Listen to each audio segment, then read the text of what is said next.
Okay, hi CrossFit Inconceivable. Let's go ahead and start our warm-up. We've got a lot of leg stuff today, a lot of lunges. We've got some ab stuff, some sit-ups, and a few little push-ups at the end, but let's focus on the lunge piece.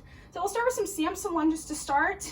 So go ahead and come into a taller lunge. Back knee can rest on the ground or you can keep it up. Just reaching the biceps up next to the ears, feeling that stretch through the sides of your armpits, all the way through your lats and your sides. So just do about 5 or so on each side for about 1 to 2 seconds, keeping it fairly dynamic and moving.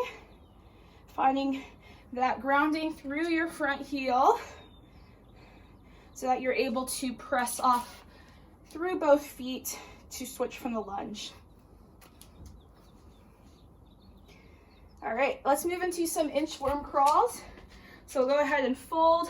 We're gonna walk the hands out, come into a push-up, and then walk the hands back and stand. So as you fold over, feel that stretch to the back of your legs and hamstrings, keeping the heels down, and then leading forward with the chest. As you come into the push-up, keep your shoulder blades tucked back.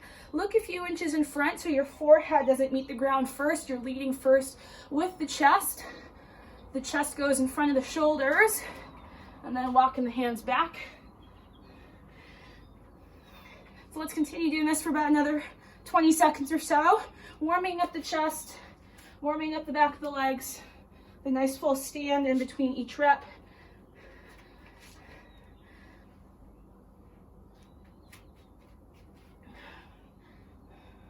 Let's finish one last inchworm here. Big chest. And then we'll move into some Spider-Man lunges. So let's come down to our lunge, lower lunge this time. Let's bring the hands down next to the side of the legs. Trying to get your forearms as close to the inside arch of the foot as possible. And then we'll switch every couple of seconds, keeping it dynamic, making sure that front foot is staying fully grounded through the heel, that knee is stacked right behind the crease of the ankle so that the whole foot is firmly flat on the ground. Keeping long and flat through your back. We'll get a couple more here. And then we'll move into push-up down dogs. So let's go into a downward dog where you're gonna drive your nose to your toes, feel your shoulder blades squeezing overhead, heels down, and then you can either dive bomb into your push-ups or swoop like you're going under a fence, forehead, nose, chin, and chest. Big broad collarbone, or you can do a regular push-up as well. So as you pike the hips up, pull the crease high up to the ceiling, and then you'll come forward, big chest, and then push back up, head through the window towards the feet. So again, as you're going down to the push-up, you're keeping your elbows back and you're keeping your shoulder blades tucked, so you're retracting your shoulders into the socket before you go into that swoop, into that push-up.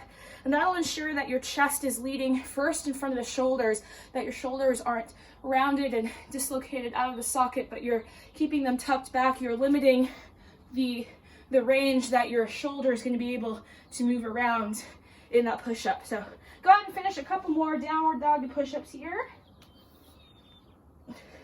And then move into some Cossack squats. Let's go ahead and stand up tall. We're going to go wide legs, pointing the toes slightly out, and then you're gonna send the hips back and shift your weight back to the heels. Now you can point the other toe up or you can keep it flat. You wanna make sure that your feet are plenty wide here so that your knees can track out. They're not gonna cave in, but also that you can make sure that you're feeling the inside of the thigh. If your legs are a little too close, then your knee is gonna really drive out past the toe. And you do wanna keep it, fairly stacked over that pinky toe there, over the edge of your foot. So keeping the stance wider so you can really get that inner thigh groin stretch here as you go into each side, and staying firm and flat through the whole foot of the leg you're lunging into.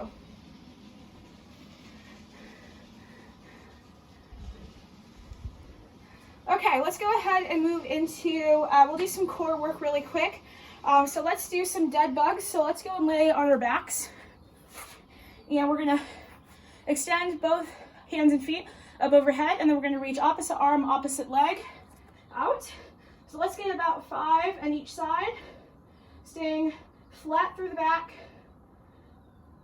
not allowing any space of your back to come off of the floor. So typically the back's going to want to curl, so keep your spine pressing down into the ground as you're doing these extensions, your dead bugs. Go ahead and finish up that last couple there. And then we're going to do some roly-polies. So you're going to tuck the legs in, straight legs. You're going to come to a straight-legged straddle stretch, reach towards the toes, and then tuck those legs back in.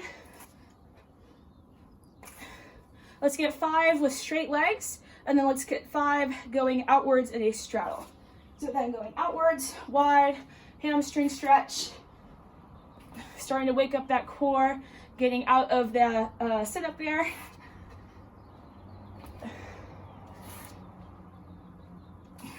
All right, let's move on to some air squats real quick. Let's go and stand, and let's get 10 air squats. Working towards depth, first couple may be a little slow. Just trying to find your range of motion, getting that hip crease below the knee, finding the even weight through your feet, keeping the chest tall.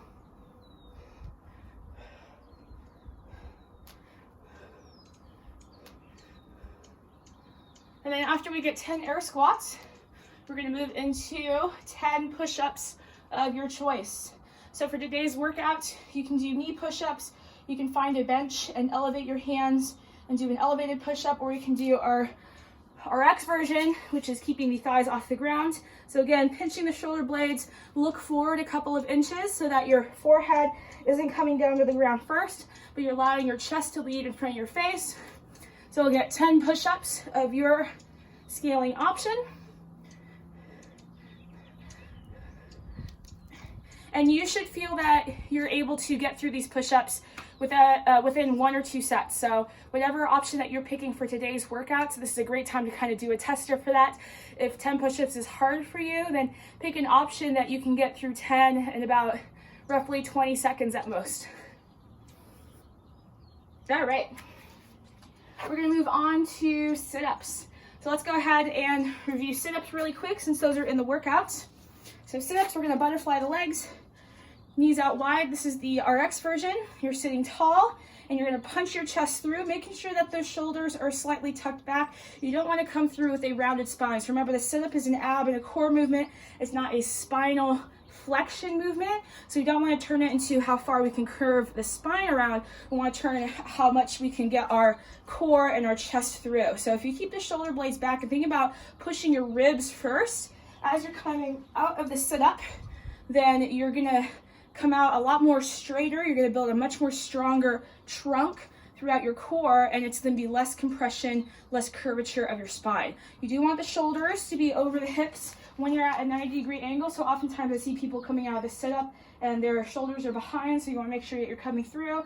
Big chest, shoulder blades to the ground, punching that chest through, proud, so that you're really using your abs. So let's go ahead and get 10 sit-ups there of your choice. I already did a few, so hopefully you're working out a couple there.